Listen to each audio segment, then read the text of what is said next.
तो हमने क्या किया है इसमें, देखिए इस फिगर में हमने ये जो हम इनपुट देते थे V1 V2 V3, ये हम यहाँ पे देते थे इन्वर्टिंग टर्मिनल पे।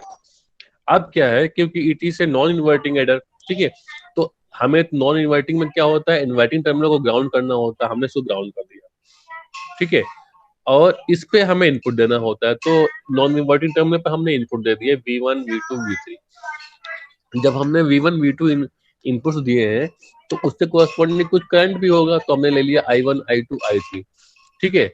अब हम, क्योंकि विदाउट पैसिव कंपोनेंट्स कोई सर्किट तो कंप्लीट नहीं होता, ठीक, जैसे हमने वहां पे रेजिस्टेंस लगाए थे कितने अमाउंट ऑफ करंट उसमें जाना चाहिए, उसके हिसाब से यहाँ पे भी हमने R1 R2 R3 number of resistance हमने यूज कर लिए। अगर 4 वोल्टेज लगे होंगे तो R1 R2 R3 R4 use कर लेंगे, 1 लगा होगा, 2 लगे होंगे तो V1 और V2 लगे होंगे तो R1 R2। वो डिपेंड करता है कि अगर उसमें मेंशन है कि 3 इनपुट्स को लेके चलना है तो हम तो 3 इनपुट्स करेंगे, अगर नहीं मेंशन हो तो हम 2 इनपुट्स को लेके भी दिखा सकते हैं, यानी V1 V2 ले लिया और R1 R2 ले लिया और हमने उसका डेरिवेशन कर दिया, ठीक है। अगर हम चाहें तो मोर देन 2 यानी 3 4 भी कर सकते हैं, तो हम एक मिनिमम 3 इनपुट लेके करते हैं, तो हम उसको अच्छा मानते हैं कि हमने मिनिमम नंबर ऑफ इनपुट्स 3 लिए, ठीक है। हम 2 से भी करेंगे तो कोई काटेगा नहीं इसको, वो आपको सही माना जाएगा। अब देखिए कि हमने क्या किया, यहाँ पे जो VA है, ठीक है, और यहाँ पे हमने इसको ग्राउंड कर रखा है, तो जो V ये 0 वोल्ट है तो VA will also become the 0 volt. और जब VA जो होगा वही आपका VB होगा, क्यों, from the concept of virtual ground, यानी कि VA equals to VB equals to 0 volt. तो हमने लिख दिया यहाँ पे VA equals to VB equals to 0 volt from the concept of virtual ground. यही हमने पढ़ाया था अभी तक आप लोगों को कि जो the potential at one terminal must be assume equals to the potential at another terminal. तो इस कंसेप्ट से VB भी हमारा 0 हो गया, लेकिन हमने यहाँ पे कुछ इनपुट्स दे रखे हैं V1 V2 V3। तो अब यहाँ पे देखिए जो I होगा, हमने मान लिया कि यहाँ से I1 करंट जा रहा है, यहाँ से I2 करंट जा रहा है, यहाँ पे I3 आ रहा है, यहाँ पे भी I1 आएगा, यहाँ पे भी I2 आएगा और यहाँ पे भी I3 आएगा। लेकिन इस पॉइंट पे क्या है, सारे करंट जुड़ जाएंगे क्योंकि ये इनकमिंग करंट्स हैं, और एक करंट हमने इधर को मान लिया आउटगोइंग करंट, उसको हमने मान लिया I। तो अगर हम इस पॉइंट पे KCL लगा दें, applying KCL eight this point, इस पॉइंट को आप कुछ भी मान लो, P मान लो, ठीक है, इस पॉइंट पे हम KCL लगा देते हैं, incoming current equals to outgoing current, यानी कि I1 plus I2 plus I3 equals to I। तो ये आपका एक्सप्रेशन यहाँ पे आ जाएगा, I equals to I1 plus I2 plus I3। सबको समझ में आ रहा है? किसी को कोई दिक्कत तो पूछ लेगा कि स्टेप कैसे हो रहा है। जैसे हमने सिंपली एडर किया था, हम सेम स्टेप में यहाँ पे वही फॉलो करते हैं, बस हमने अंतर किया है कि यहाँ के इनपुट्स उठ के बस ज्वाइन कर लीजिए सर। हाँ जी, हाँ जी, एक स्टूडेंट आ रहे हैं, ज्वाइन कर लीजिए। अच्छा, निशांत कुमार, और भी बच्चे आ रहे हैं? बोलो फिर से ज्वाइन किया, शायद उनकी रिक्वेस्ट चली गई है, फिर से मैसेज करो, फिर से आ जाए उनका। हाँ हाँ,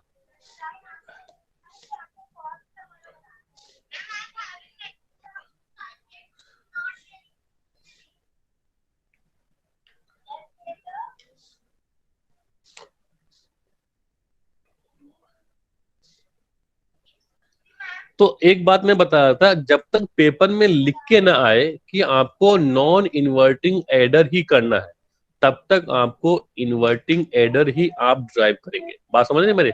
if it is given that drive an output expression of non inverting adder, जब उस पर ये लिखा हो कि हमको नॉन इन्वर्टिंग एडर ड्राइव करना है, तभी आप नॉन इन्वर्टिंग एडर करेंगे, otherwise we have to derive the inverting adder, जैसे हम कर रहे थे, ठीक है। तो ये चीज आप लोग ध्यान रखेंगे। अगर जैसे पेपर में दे दिया मैंने drive and output expression for the non inverting adder, तो जो मैं अब कर रहा हूं वो आप करेंगे। अगर सिंपली एडर के बारे में दे रखा है एक्सप्लेन ओपन मैस एडर, तब आप इन्वर्टिंग एडर ही करेंगे, ठीक है। सारे बच्चे आगे? जी सर। चलिए, यानी कि 39 स्टूडेंट्स हो गए हैं। तो हम लोग यहाँ पे थे इस प्रोसेस पे कि I equals to I1 plus I2 plus I3 कैसे आया, ये आपको समझ में आ गया। अभी जो नए स्टूडेंट्स आए उनको ये पता है कैसे I1 ये I equals to I1 plus I2 plus I3 आया, क्योंकि हमने क्या किया, इस पॉइंट पे KCL लगा दिया, By applying KCL at this point, the KCL says that the algebraic sum of the current meeting at a point is equals to 0, और we can say incoming current equals to outgoing current. तो यहाँ पे इस point पे incoming current 3 है, I1, I2, I3, लेकिन outgoing current एक ही है, that is equals to I. So this is becomes I equals to I1 plus I2 plus I3. अब हम क्या करेंगे, I1 की जैसे हम उसमें करते थे, I1 की वैल्यू निकालनी है, तो I1 देखिए, जो I1 था वो यहाँ से स्टार्ट हुआ था, यहाँ पे खत्म हो गया था, यानी जो पोटेंशियल यहाँ पे होगा वही पोटेंशियल ये होगा, क्योंकि बीच में कोई रेजिस्टेंस तो है नहीं, यहाँ पे कोई वोल्टेज ड्रॉप तो होगा नहीं, यानी कि इनिशियल वोल्टेज क्या है V1, फाइनल वोल्टेज क्या है VB अपॉन R1, यानी कि initial voltage minus final voltage upon resistance, resistance क्या है यहाँ पे इसके लिए R1 है, तो V1 minus VB upon R1. Similarly we have to find out the expression for I2. तो I2 के लिए क्या हो जाएगा, V2 minus VB upon R2.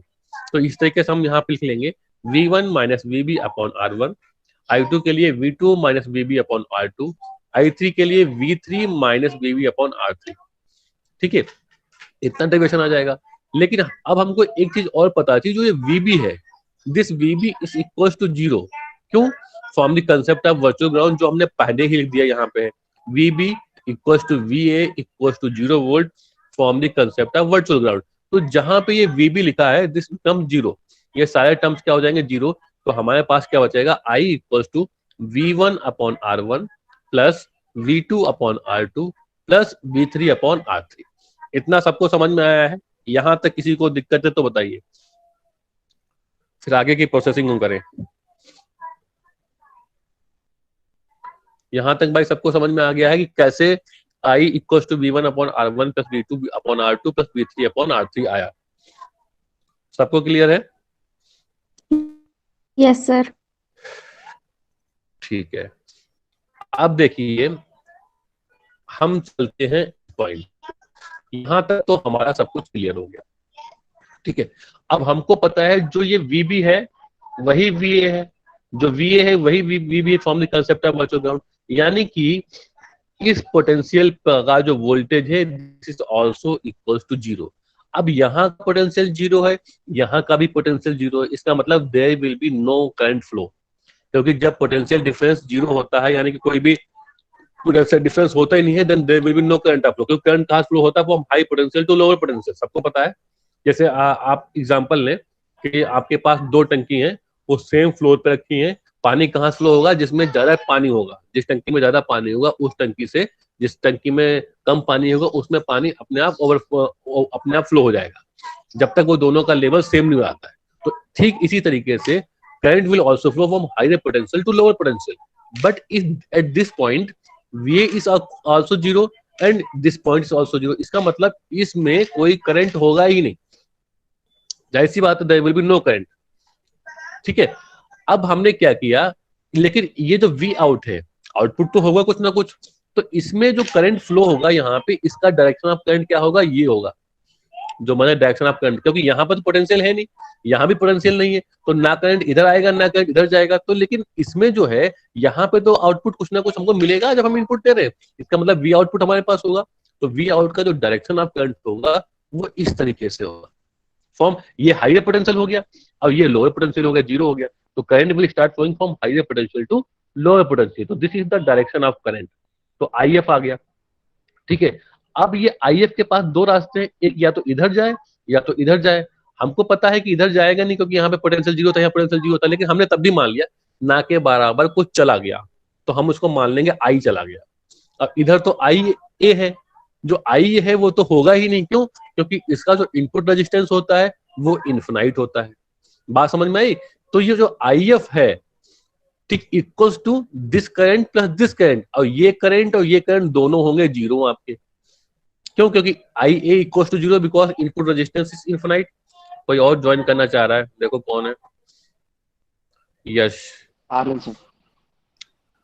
Aryan, यश.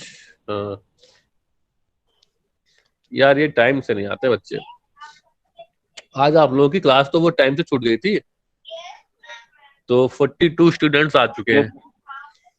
अब मेरे ख्याल से 42 से ज्यादा तो बच्चे आएंगे नहीं, क्योंकि कल भी इस दिन 43 हो गए. अब तुम अंकित यहाँ पे अटेंडेंस ले लो आप. ठीक है, अटेंडेंस आप यहाँ पे ले लेंगे तो जो है हम लोग जो है आगे कवर अप कर लेंगे इसको। 44 स्टूडेंट्स हो गए, ठीक है। तो यहाँ पे देखिए, मैं बता रहा था आपको कि ये जो करंट फ्लो होगा वो higher potential to lower potential होगा। तो ये हायर पोटेंशियल आपको दिख रहा है वी आउट, ठीक है। ये लोअर पोटेंशियल, तो डायरेक्शन ऑफ करंट क्या होगी, from this point two this point. तो इस तरीके से आपका डायरेक्शन करंट होगा। आपको ये भी पता है कि ये भी करंट जीरो होगा, क्यों? क्योंकि there is no potential difference between this point and this point. और यहाँ भी जीरो होगा, क्योंकि इसका इनपुट रजिस्टेंस इफाइट होता है नहीं। तो इसका मतलब क्या है कि ये टोटल जो आई एफ है, इस नोड में सिर्फ आई एफ ही करंट होगा जिसका डायरेक्शन ये होगा।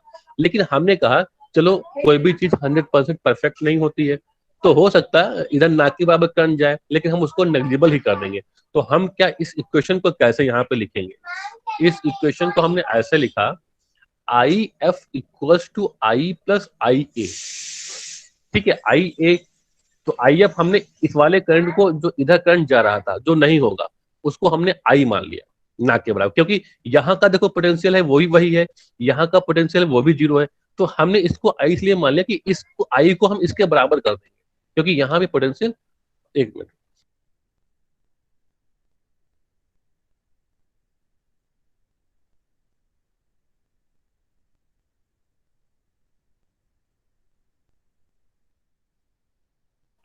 तो यहाँ पे आपने देखा हमने इसलिए माना क्योंकि यहाँ का पोटेंशियल भी आई है, जीरो है, यहाँ का पोटेंशियल जीरो है, तो इसमें करंट आई है, इसलिए हमने इसको आई मान लिया। ठीक ठीक है। तो ये क्या हुआ, ये क्या हुआ, I equals to I F equals to I plus I A.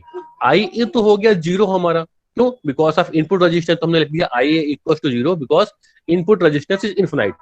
तो ये जो इक्वेशन हमारी हो गई, I equals to I F हो गया।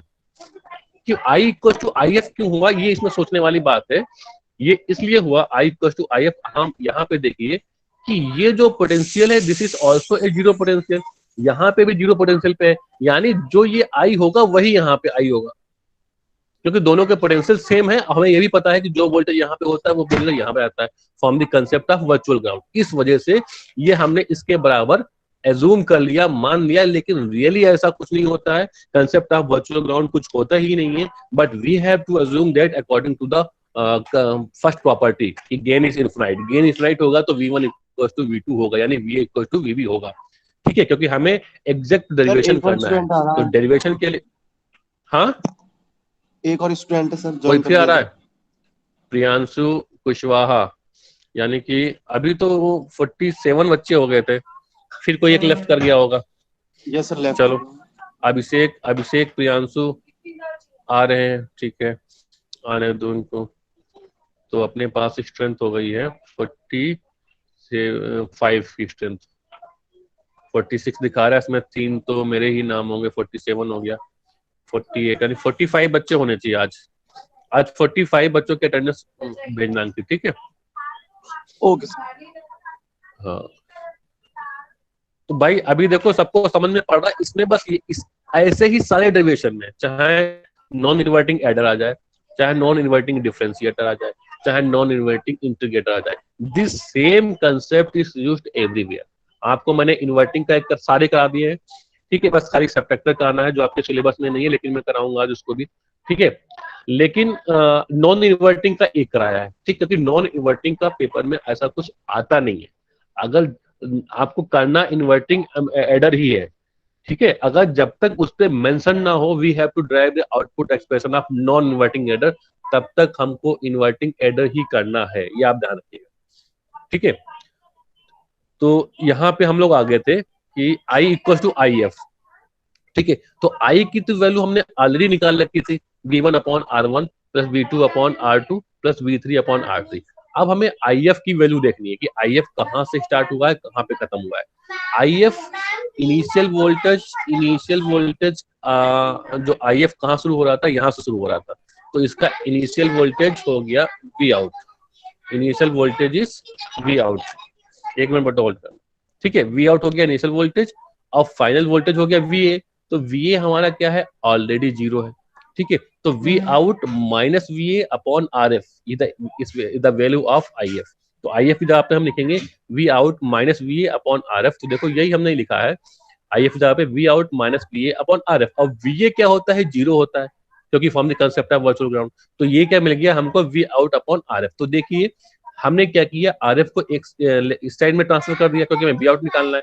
तो इस एक्सप्रेशन में देखिए there will be no negative sign, negative sign will be automatically removed, अपने आप ही नेगेटिव साइन उसमें गायब हो जाएगा। ठीक है, तो इसका मतलब it is a non inverting amplifier, we have given input to the non inverting amplifier. सबको नॉन इन्वर्टिंग एम्पलीफायर का समझ में आ गया है? मैं ये नोट्स आज ही आपको ट्रांसफर कर दूंगा। ठीक है, ये मैंने पेपर पे करके पिक्स लेके इस पर पेस्ट किया है। ठीक है, क्योंकि बुक्स में मैंने देखा कि उसमें करने का तरीका बहुत ही कंफ्यूजिंग है।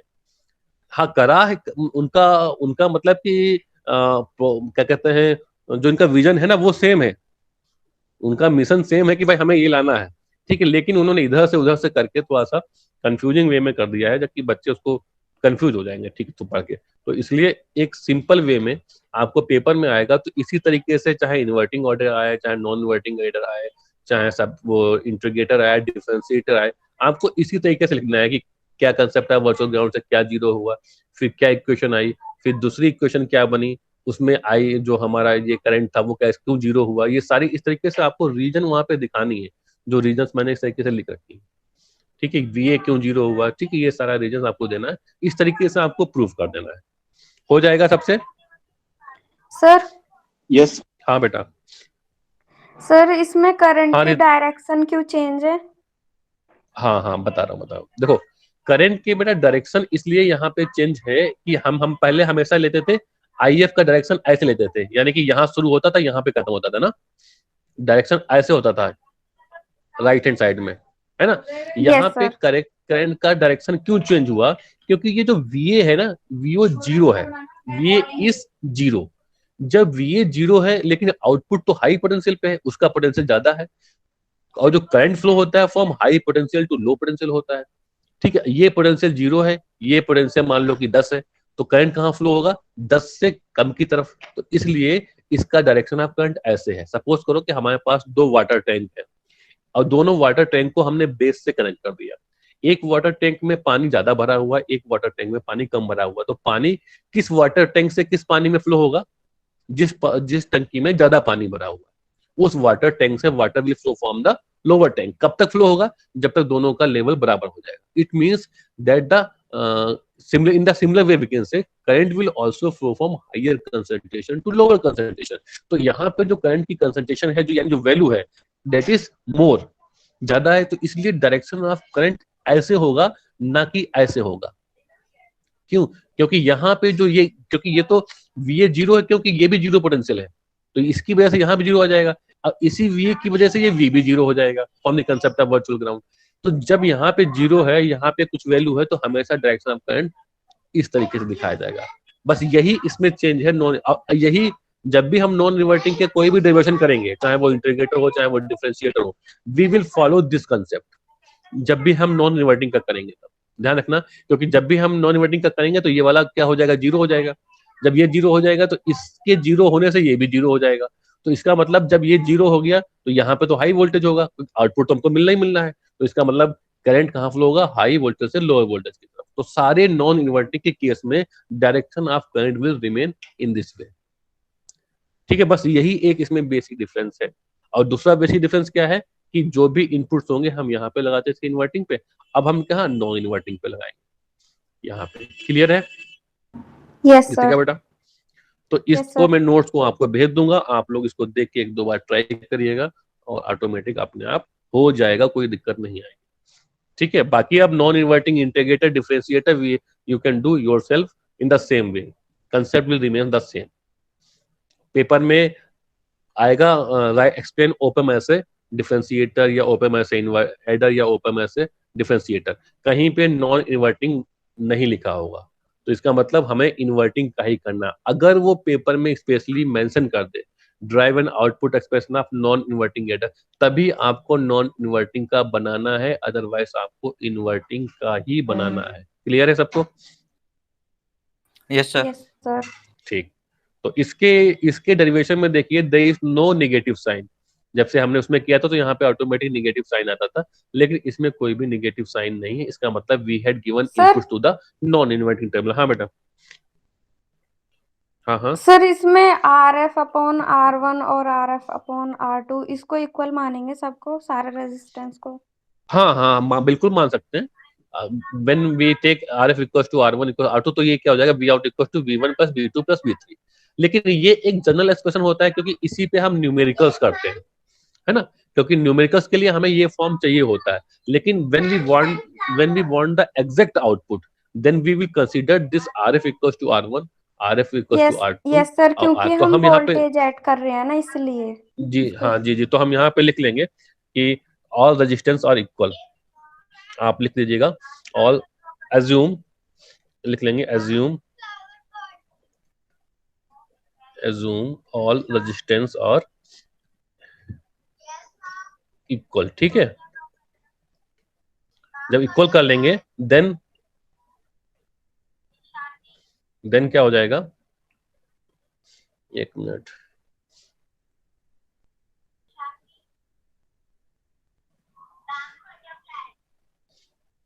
Then V equals V output equals to V1 plus V2 plus V3। ठीक है, इस तरीके से हम डेरिवेशन लिख देंगे कि जो V1 होगा वो आपका जो V आउटपुट होगा वो V1 plus V2 plus V3 के बराबर हो जाएगा। तो इस तरीके से आप इसको लिख सकते हैं जब सारे रेजिस्टेंस हम इक्वल मान लें तो। अब वो हमें एज्यूम करना पड़ता है क्योंकि ये रेजिस्टेंस तो हम ही पुट करते हैं ना, तो हम रेजिस्टेंस अपने हिसाब से कोई भी लगा सकते हैं, इक्वल लगा सकते हैं, कोई दिक्कत नहीं है। बात समझ में आई? तो ये चाहे तो हम लास्ट में एक्सप्रेशन लिख सकते हैं, कोई दिक्कत नहीं है। If you want you can write this, और लिख देंगे तो अच्छी बात है क्योंकि हमें हमें आउटपुट जब डेरिवेशन करेंगे तो डेरिवेशन में हमें एग्जैक्ट आउटपुट चाहिए होता है। ठीक है, तो you can write in this way. तो इस तरीके से आप उसको लिख दीजिएगा। तो this is your final output. अब इसमें कुछ क्वेश्चंस में कराऊंगा बाद में। चलो क्वेश्चंस पहले कर देता हूँ क्योंकि जो है सब्जेक्टिव तो आपके सिलेबस में नहीं है, बस उसको देखना है कैसे होता है। क्वेश्चंस पेपर में आएंगे। तो एक क्वेश्चन सपोज को दे रखा है, ये design a non inverting amplifier circuit, design a non inverting amplifier circuit that is capable of providing a voltage gain of 10, voltage gain 10 है। assume an ideal operational amplifier, हमें ऑपरेशनल एम्पलीफायर को ideal suppose करना है कि वो ideal है और resistance की वैल्यू 30 किलो ओम से ज्यादा नहीं होनी चाहिए। और हमें डिजाइन करना है, मतलब we have to draw a circuit of non inverting amplifier जिसका गेन कितना आना चाहिए, 10 आना चाहिए, और रेजिस्टेंस की वैल्यू 30 किलो ओम से ज्यादा नहीं होनी चाहिए। तो इसको कैसे करेंगे, कैसे सॉल्व होगा ये क्वेश्चन, कौन करेगा?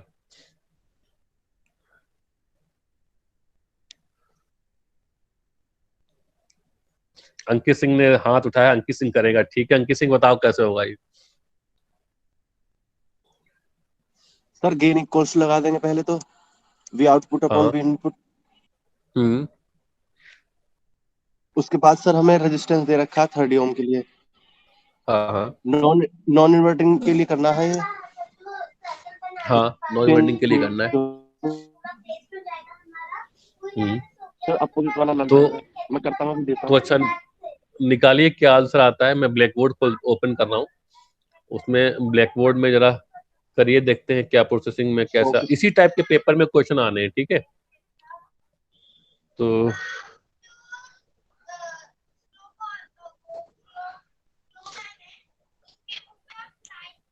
शेयर विद, ये SKR कौन है? SKR 7056, इसकी मेल आईडी है ये।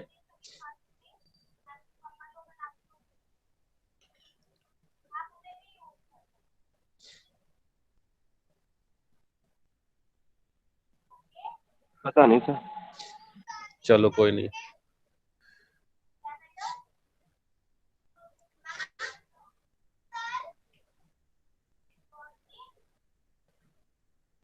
चलो ये आपका बैकबोर्ड आ गया है। अब इसमें उसने कहा कि we have to design a non inverting adder.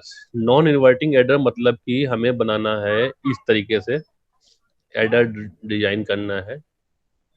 Non inverting में होता क्या है, हम जो इनपुट्स देते हैं वो देते हैं हम प्लस पे, यानी कि इस पे इनपुट देंगे और सर इसको कर देंगे हम ग्राउंड। हाँ हाँ बेटा, हाँ हाँ सर बताइए वो बताइए। नितेश की आईडी है। अच्छा नितेश की आईडी, ठीक है कोई बात नहीं।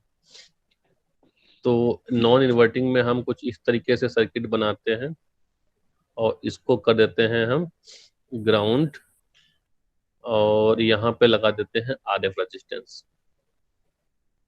ठीक है। और इस तरीके से सर्किट बनाते हैं और यहाँ पे हम सप्लाई दे देते हैं V in, then it becomes a non inverting amplifier. तो ये आरएफ हमें निकालना है, कैलकुलेट करना है और R1 कैलकुलेट करना है और हमको गेन दे रखा है कितना, gain is given 10, providing A voltage gain of 10, ठीक है। तो इसमें आप कैसे आगे प्रोसीड करेंगे, क्या इसमें प्रोसेस होना चाहिए?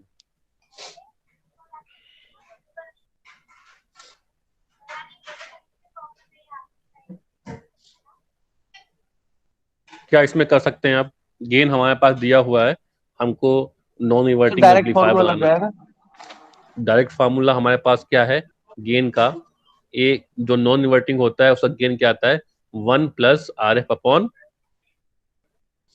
R1, R1। ये हमारा गेन आता है, ठीक है, 1 प्लस RF अपॉन R1। तो हमारे पास जो गेन की वैल्यू दे रखी है वो दे रखी है 10। 10 is equal to 1 plus R 10, F हाँ अपॉन आर 10, वन। इधर 1 को इधर ले जाएंगे माइनस हो जाएगा, तो ये आ जाएगा हमारा RF अपॉन R1, ठीक है। Yes sir. तो ये आ गया।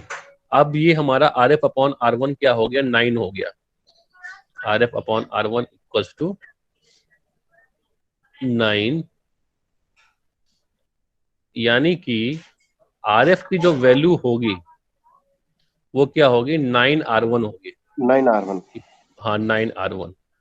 तो उसने ये कहा है कि हमको कोई भी रेजिस्टेंस जो है 30 किलो ओम से ज्यादा एक्सीड नहीं करना चाहिए। लिखा है register should not exceed 30 kilo ohm, 30 kilo ohm से ज्यादा एक्सीड नहीं करना चाहिए। तो अब हम इसमें क्या वैल्यू एज्यूम करें 1 किलो। R1 की? हाँ 1 तो किलो। हम सपोज कर लें R1 equal let R1 equals to 1 kilo हम ले लेते हैं। बस हम ऐसा करते हैं कि ऐसे वैल्यू अज्यूम करें कैलकुलेशन होके वो ज्यादा उससे वैल्यू आए ही ना, ठीक है। तो RF की वैल्यू हो जाएगी 9 और R1 हो गई 1, तो RF इक्वल टू कितना हो जाएगा, 9 हो जाएगा। तो 10 किलो मतलब 30 किलो ओम से ज्यादा आए ही नहीं, तो RF equal to 9 kilo ohm. तो R1 1 हो गया तो मल्टीप्लाई करेंगे तो 9 किलो ओम आएगा। तो बस हम क्या करेंगे, फिर ये सर्किट बना देंगे, यहाँ पे लिख देंगे dt equal to 9 kilo ohm, ठीक है 9 किलो ओम। और यहाँ पे क्या है, this is equal to 1 kilo ohm. तो इस तरीके से क्वेश्चन हो जाएगा 5 नंबर का आपके यूनिवर्सिटी एग्जाम में कभी आया हुआ क्वेश्चन है। अब एक इसमें दूसरा क्वेश्चन देखिए, सेकंड क्वेश्चन जो दे रखा है, इन द गिवन फिगर, जो नीचे फिगर दिया हुआ है, in the given figure the variable, ये भी 2009-10 में कभी क्वेश्चन आया हुआ है। In the given figure the variable resistance varies from 0 to 100 kilo ohm. जो वेरिएबल रेजिस्टेंस है जो फिगर में दिख रहा है आपको, varies from 0 to 100 kilo ohm, मेरे को ये दिख रहा है ये वेरिएबल रेजिस्टेंस है यस जो सर। 0 से 100 किलो ओम में वेरी कर रहा है। Find the maximum and minimum closed loop voltage gain. We have to find out the voltage gain in this question, और मिनिमम और मैक्सिमम वोल्टेज गेन फाइंड करना। अब इसमें क्या करेंगे, आपको तो लगेगा ये मैंने क्वेश्चन कराया ही नहीं है, आपको ये कौन सा कैसा क्वेश्चन आ गया, इस टाइप के तो क्वेश्चन मैंने कराया ही नहीं है। और ये वही क्वेश्चंस हैं जो मैं आपको सेम स्टार्टिंग से पढ़ाता है। हाँ सेम, बस इसने क्या किया है आपको कंफ्यूज कर घुमा दिया। दिया बस। हाँ फिगर घुमा दिया और कुछ नहीं किया है, ठीक है। तो इसलिए कैसे होगा जरा इसको सोचिए, निकालिए क्या इसका आंसर निकलता है, ठीक है, थोड़ा सा सोचिए फिर हम सर लोग वेट। करते हैं इसको सॉल्व। और बताइए क्या इसका मिनिमम गेन आएगा और क्या इसका मैक्सिमम गेन आएगा। कितना मिनिमम गेन हो सकता है और कितना इसका मैक्सिमम गेन हो सकता है। ये बताइए क्या आंसर आया, फिर हम लोग आगे प्रोसीड करते हैं, उस पर सबटेक्टर पे चलेंगे फिर।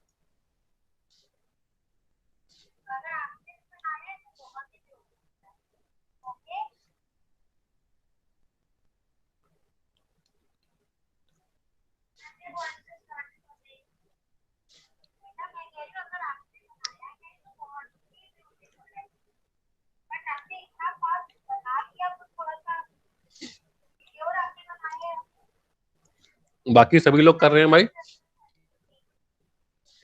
फिगर आपको दिख रहा है, इसमें मैक्सिमम गेन और मिनिमम गेन आपको निकालना है। Yes ma'am.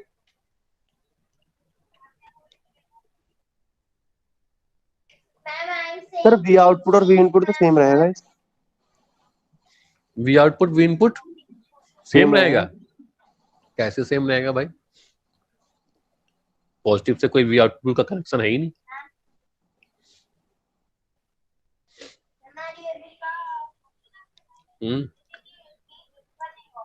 अब इसमें यही तो सोचना है, क्वेश्चन आपको फिगर घुमा के ना सब कुछ घुमा दिया उसने। अब जब ये फिगर में सीधा बनाऊंगा तो कहेंगे सर ये तो वही है जो आप स्टार्टिंग से कराते आए हैं। अब ये देखो 2009-10 में आया है, ऐसा ही क्वेश्चन घुमा के देता है। थोड़ा जब भी पेपर थोड़ा टफ करना होता है, टफ कुछ नहीं है, बस दिमाग में आता है यार यार ऐसे तो सर ने क्वेश्चन कराए नहीं थे जिसमें फिगर ऐसा बना हो।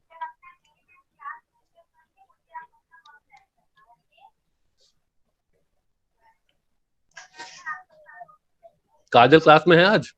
आज भी एब्सेंट है काजल?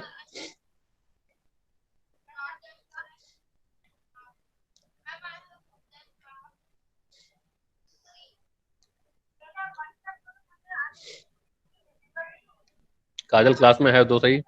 Yes sir. काजल बेटा,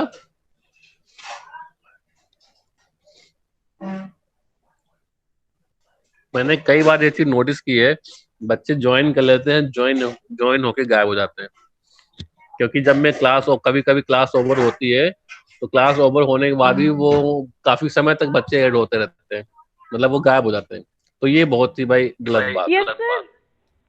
तो मतलब कि जो है आप लोग प्रॉपरली क्लास को देखो, ये क्लास आप लोगों के लिए हो रही है। भाई मेरा क्या है, मैं तो अपना पढ़ा रहा हूँ, अब जो पढ़ना होगा वो तो पढ़ेगा, है ना। लेकिन आप लोग पढ़ रहे हो, आपका आपने कॉलेज को फी दे रखी है इतनी, आप डेटा भी खर्च कर रहे हो, अपना टाइम भी, आप लोग ध्यान से और ये आप ही के लिए है। मेरे को तो आता है ना, मुझे अपने आप को तो पढ़ाना नहीं है ना, मुझे जितना पढ़ना था मैं पढ़ लिया, मुझे उसको तो आ रहा है। मुझे आप लोग पढ़ाना, मैं चाहता हूँ कि आप सबके इतने अच्छे नंबर आए कि नंबर देख के ना कि मुझे ही बहुत खुशी हो। क्योंकि जब बच्चों के नंबर आते हैं सबसे ज्यादा खुशी टीचर्स को होती है कि यार मैंने अच्छा पढ़ाया, बच्चों को सबको समझ में आ गया, मतलब कि अच्छा लगता है हम लोग सुन के जब बच्चे पास आउट होके नजर।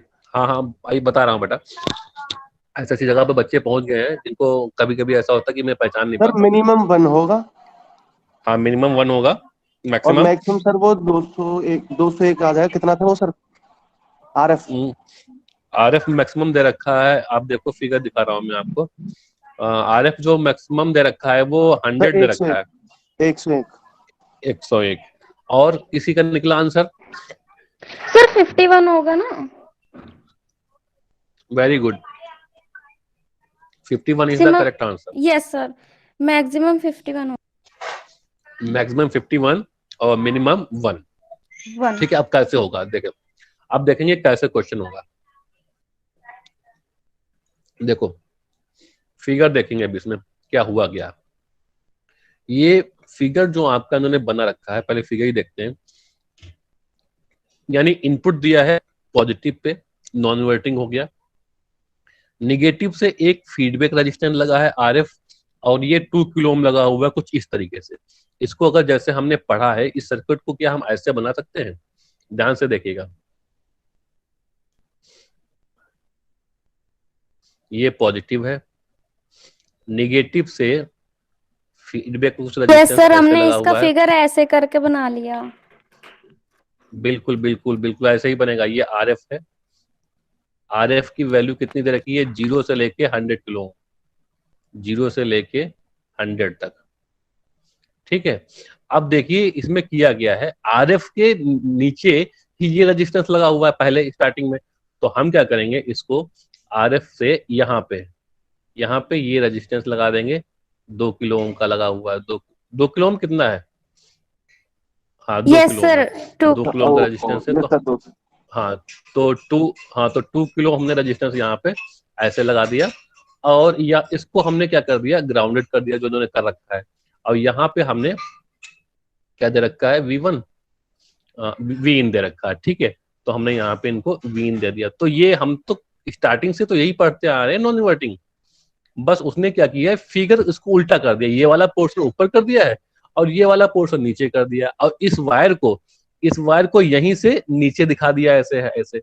हम चाहे इस वायर को इधर कर लें चाहे इधर कर लें, चीज तो वही रहेगी ना, तो वायर है, जैसे मान लो हमें टीवी का प्लग जोड़ना है, हम एक कमरे से ले जाके दूसरे कमरे में जोड़ दें, या उसी कमरे में जहां प्लग हो वहां जोड़ दें, कोई फर्क तो पड़ता नहीं ना। तो ये जो फिगर है, ये फिगर आपका ये हो गया। अब उसने कहा कि हमें गेन निकालना है, तो गेन का फॉर्मूला होता है नॉन इन्वर्टिंग के लिए 1+RF/R1, 1+RF/R1 होता है, ठीक है। अब इसमें R1 की वैल्यू 2 है और RF की वैल्यू 0 से लेके 100 तक है, 0 से लेके 100 तक है। तो अगर हम यहाँ पे RF की वैल्यू 0 पुट कर दे, मान लो हमने 0 पुट कर दिया, तो गेन हमारा कितना आ जाएगा, 1, गेन बिकम्स 1। अगर हम इसी केस में RF की वैल्यू पुट कर दे 100, तो गेन क्या आ जाएगा, A = 1+100/2, ठीक है। तो ये कितना हो जाएगा, 50 हो जाएगा, 50 और 50 में 1 जुड़ जाएगा, दिस इक्वल्स टू 50, ठीक है, 50 और +1 = 51। तो जो मैक्सिमम गेन आएगा वो आपका आएगा 51, ठीक है, दिस इज इक्वल्स टू 51, और मिनिमम जो गेन आएगा वो आपका आएगा 1। तो रितिका ने जो आंसर दिया था दैट इज द 100% करेक्ट। तो हमें क्या करना है, जब भी कोई फिगर उल्टा पेपर में आए तो हमें उसको इस तरीके से कन्वर्ट कर लेना है, यानी पॉजिटिव निगेटिव नीचे डाउनवर्ड एंड निगेटिव अपवर्ड, क्योंकि हम ये कंसेप्ट स्टार्टिंग से पढ़ते आए। तो जो कंसेप्ट हम स्टार्टिंग से पढ़ते आए हैं, हम दिए गए क्वेश्चन को उसी कंसेप्ट में कन्वर्ट कर लेंगे, फिर ये हमारे लिए इजी हो जाएगा, ठीक है। तो इसमें देखिए फिगर जो दिख रहा है, ये फिगर हमें कितना डिफिकल्ट दिख रहा है कि यार ये ऐसा तो कभी हमने पढ़ा ही नहीं है, और ना ही हमको सर ने पढ़ाया है। तो बच्चे क्या करते हैं, कहते हैं सर ये तो आउट ऑफ सिलेबस क्वेश्चन आ गया, ऐसे तो क्वेश्चन कराया ही नहीं गया, ऐसा क्वेश्चन है ही नहीं, जबकि क्वेश्चन सारे वही होते हैं, ठीक है। अब इसमें क्या करता है, कभी कभी डेटा चेंज कर देता है, यहाँ पे कोई वैल्यू और डाल देगा, कुछ और डाल देगा, पर क्वेश्चन लगभग नियर अबाउट इसी तरीके से सेम आते हैं। अगर आपको कंसेप्ट पता है कि क्या है ओपन, कैसे काम करता है, क्या उसका गेन आएगा, क्या उसका आउटपुट एक्सप्रेशन आएगा, तो आपका क्वेश्चन सारे निकल जाएंगे, ठीक है। तो इस तरीके से इनके आंसर्स आपके आ जाएंगे। तो किसी को समझ में भाई नहीं आया तो पूछ सकता है, दोनों क्वेश्चंस में कोई दिक्कत हो, दोनों क्वेश्चंस मैंने करा दिए हैं, ठीक है। कुछ और भी क्वेश्चंस होंगे तो मैं आपको कॉल कर भी करा दूंगा, कुछ व्हाट्सएप भी कर दूंगा, और ये सारी चीजें इस तरीके से जितना जिस टाइप के क्वेश्चन मतलब एग्जाम में आते हैं वो सारे हम धीरे धीरे ऐसे कवर अप कर लेंगे। सबको समझ में आ गया भाई, कोई दिक्कत नहीं किसी को? No sir. किसी को दिक्कत हो तो पूछ लो। चलो ठीक है, अब हम लोग चलते हैं सबट्रैक्टर पे। ओपन ऐसे सबट्रैक्टर, ठीक। तो सबट्रैक्टर क्या होता है, सबट्रैक्टर में मिनिमम 2 इनपुट तो हमको चाहिए, क्योंकि हमें सब्ट्रैक्ट करना है। Without 2 inputs you are not able to subtract the, क्योंकि 2 वैल्यू होंगी तभी तो आप मैच करेंगे, जैसे एडर में कम से कम 2 वैल्यू होनी चाहिए थी।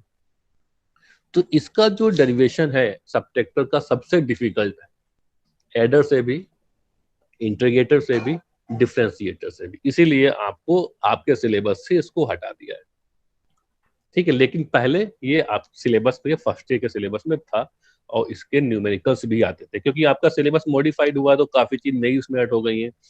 तो और इसमें बच्चे थोड़ा सा कंफ्यूजन भी पैदा करते थे, पूछता था वो डिफरेंशियल एम्पलीफायर, बच्चे डिफरेंशिएटर करके आते थे।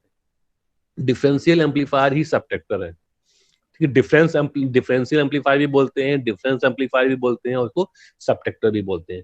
तो subtractor is circuit which produces the output which is the difference of the to applied input signals या इनपुट वोल्टेज। जो भी हम इनपुट वोल्टेज देंगे उसका डिफरेंस करके जो आउटपुट प्रोड्यूस करेगा वो हमारा सबट्रैक्टर ऐसे ओप एम्प कहलाएगा। तो इसका जो सर्किट बनता है, क्योंकि हमें दोनों पे इनपुट देना होता है, दोनों टर्मिनल पे, तो यहाँ पे भी दे दिया, एक इनपुट यहाँ पे दे दिया। हम चाहे V1 इसको मान ले चाहे V2 इसको मान ले, उससे कोई फर्क नहीं पड़ता। ठीक है, दिस इज द एजम्पशंस। आप इसको चाहे V1 ले लें चाहे इसको V2 ले लें, अब जिसको जो मानना चाहते हैं वो ले लें, क्योंकि यहाँ पे हमने इन्होंने R1 लिया है तो इसको यहाँ पे V1 मानना चाहिए था क्योंकि यहाँ पे R2 दे देते। बट कोई प्रॉब्लम नहीं, इन्होंने V2 माना तो कोई दिक्कत नहीं, आप V2 मान के चलिए। ठीक है, तो इसमें क्या होता है कि एक टाइम पे हम सर्किट को एक वन मोड में ऑपरेट करते हैं, जब क्योंकि हमें पता है कि ये सर्किट एक टाइम में सिर्फ एक ही मोड में ऑपरेट करेगा। ठीक है, यानी एक ना एक हमको जीरो करना पड़ेगा। तो अगर हम पहले इसको जीरो कर दें, V1 को मान लिया हमने जीरो कर दिया, then it becomes a inverting amplifier. क्यों? अगर हम इसको जीरो कर देते हैं तो ये पोटेंशियल जीरो हो गया, ये भी जीरो हो गया।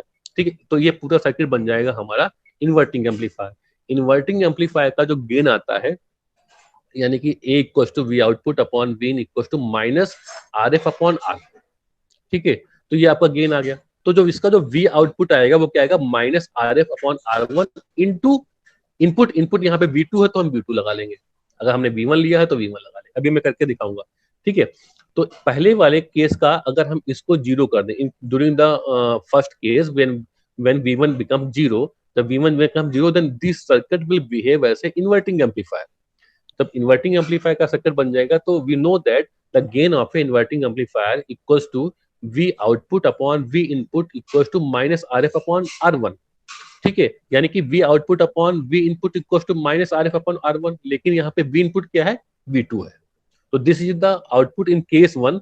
तो हम लिख लेंगे V output 1 equals to minus RF R1 और इनटू V2।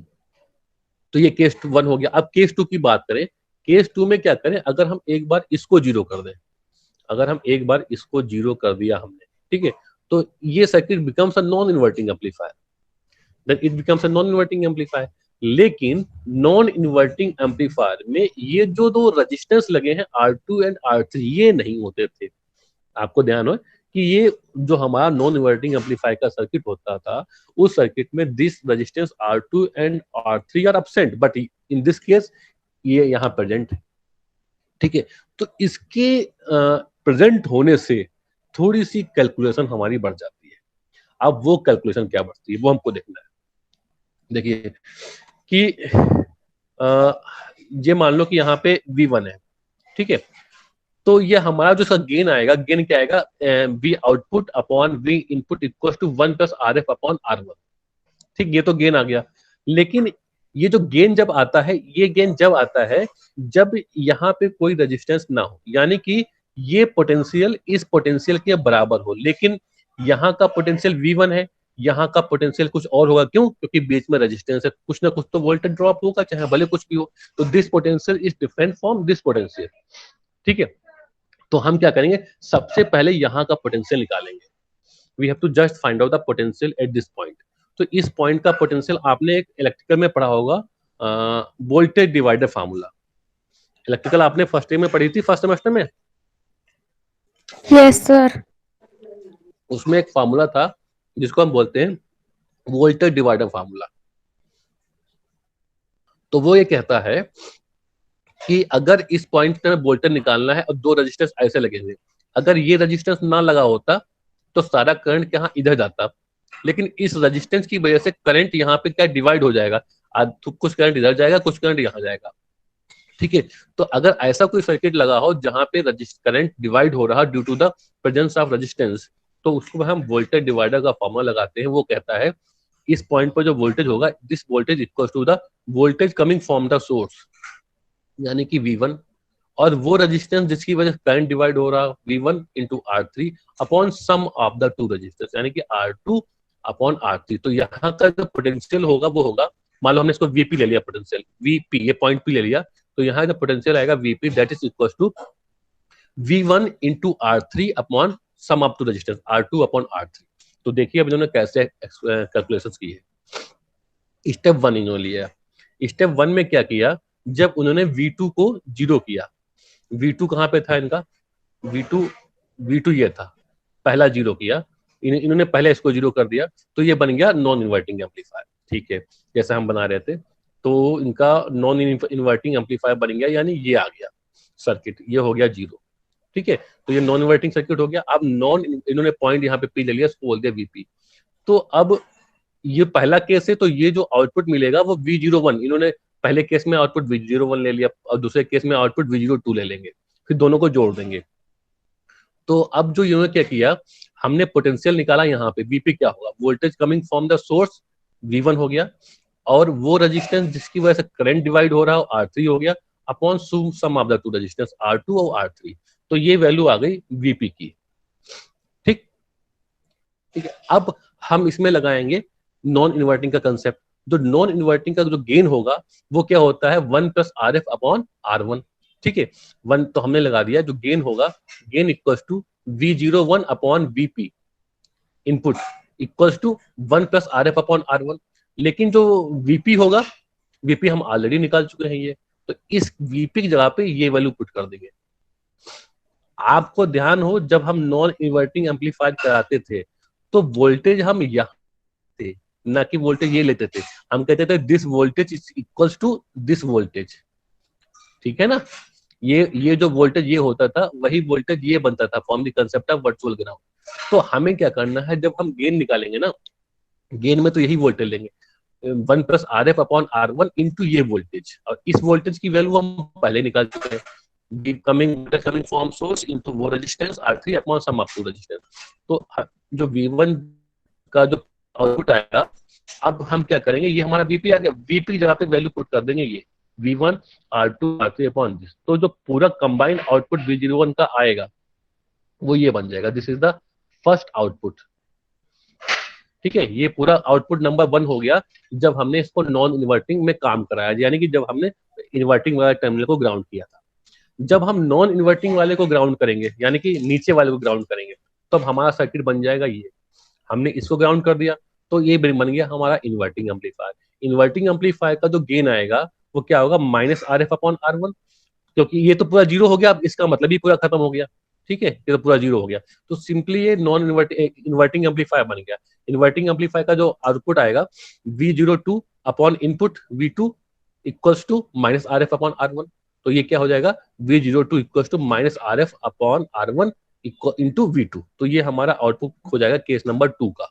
तो V02 equals to -RF upon R1 into V2। अब हम क्या करेंगे, दोनों आउटपुट को जोड़ देंगे, क्योंकि हमें तो पूरा आउटपुट चाहिए, हमने अलग अलग आउटपुट निकाला, दोनों को एक में जोड़ देंगे according to the superposition theorem. ये भी आप इलेक्ट्रिकल में पढ़ चुके हैं। सुपरपोजिशन थ्योरम क्या कहती है कि हम पहले एक वोल्टेज सोर्स से आउटपुट निकालते हैं, एक को शॉर्ट करते हैं, फिर दूसरे वोल्टेज सोर्स से आउटपुट निकालते हैं, करंट निकालते हैं, फिर दोनों को जोड़ देते हैं। तो according to superposition theorem, total V output equal to V01 plus V02। तो टोटल आउटपुट V0 होगा V01 प्लस V02। अब जब हम इन दोनों को जोड़ेंगे तो सबकी वैल्यू पुट कर देंगे यहाँ पे। अब देखिए यहाँ पे माइनस साइन आ गया, तो इसका मतलब V1 माइनस V2 हो गया। तो जब हम सारे रेजिस्टेंस को इक्वल सपोज कर लें, suppose R1 equal to R2 equal to R3 equal to RF, तो हमारा आउटपुट मिलेगा V output equal to V1 minus V2। ये तो this is the output of the subtractor. तो इस तरीके से हम सबट्रैक्टर को ड्राइव कर लेते हैं। ये डेरिवेशन थोड़ा लंबा पड़ता है, इसीलिए शायद आपके सिलेबस से हटा दिया हो। तो मैं ये भी नोट्स आपको ट्रांसफर कर दूंगा, इसको पढ़िएगा आप, पेपर में आ जाए तो वेल एंड गुड, तो आप कर देना, नहीं आए तो कोई बात नहीं, क्योंकि सिलेबस में मेंशन आपका ये है। इसमें करना क्या है, एक बार में एक को जीरो करेंगे, उससे आउटपुट निकाल लेंगे, दूसरे बार में दूसरे को जीरो करेंगे, उससे आउटपुट निकाल देंगे, फिर सुपरपोजिशन थ्योरम से दोनों को जोड़ देंगे। जोड़ते ही, क्योंकि एक तो इन्वर्टिंग होगा तो -RF अपॉन R1 होगा, तो वो माइनस आना जाएगा, दूसरा आपका पॉजिटिव होगा, तो आपको माइनस का साइन दिखेगा यहाँ पे। तो उससे हम इसको कर लेंगे and we will get the final output. Clear है भाई? Yes sir. सबको समझ में आया है कि नहीं? Yes sir. हाँ, और थोड़ा सा एक बार अपने आप करेंगे ना तो और क्लियर हो जाएगा। नहीं समझ में आएगा तो फिर कल हम उसको जो है ब्लैक जैम बोर्ड पे करके फिर इसको दिखा देंगे, अगर किसी को कोई दिक्कत हुई। वैसे दिक्कत नहीं होगी, सर्किट यहाँ पे बना हुआ है। सर्किट में बस एक बार क्या करना है आपको, एक बार एक टर्मिनल को ग्राउंड करना है, उसका आउटपुट निकाल देना है, दूसरे बार में दूसरे को ग्राउंड करना है, दूसरा आउटपुट निकाल देना है, बस दोनों को जोड़ देना। बस एक बार नॉन इन्वर्टिंग केस बनेगा, एक बार और इन्वर्टिंग केस बनेगा, दोनों को। बस ये ध्यान रखना, जब हम यहाँ पे ये वाला निकालेंगे तो यहाँ का वोल्टेज लेंगे। ये वोल्टेज क्या होगा, voltage coming from source into वो रेजिस्टेंस जिसकी वजह से करंट डिवाइड हो रहा है और सम ऑफ द टू रेजिस्टेंस। बस ये फॉर्मूला एक बार पुट करेंगे, ठीक है, बस ऑटोमेटिक सारा ये वाला जो वीपी की जो वैल्यू हम निकाल रहे थे, दिस वीपी, बस ये वाला, बस इसको निकालते ही सारा डेरिवेशन आपका हो जाएगा। तो यहाँ लिखा है वोल्टेज डिवीजन प्रिंसिपल, यानी कि according to the voltage divider formula. ठीक है, तो चलिए आप लोग फिर कल आपसे मिलते हैं, और ये नोट्स मैं फॉरवर्ड कर दूंगा आप लोगों को। अंकित आप अटेंडेंस मुझे भेज देना, मेरी एक्चुअली भी सेकेंड ईयर में क्लास है इलेक्ट्रॉनिक्स की, सेकेंड ईयर की। Okay sir. तो वो 11 बजे से, तो 11 बजे स्टार्ट। ठीक है बेटा, thank you okay sir. Sir. करिएगा। हाँ, नोट्स में आप लोगों को जैसे करता हूँ रोज वैसे फॉरवर्ड कर दूंगा। ठीक है बेटा, ओके, बाय बाय।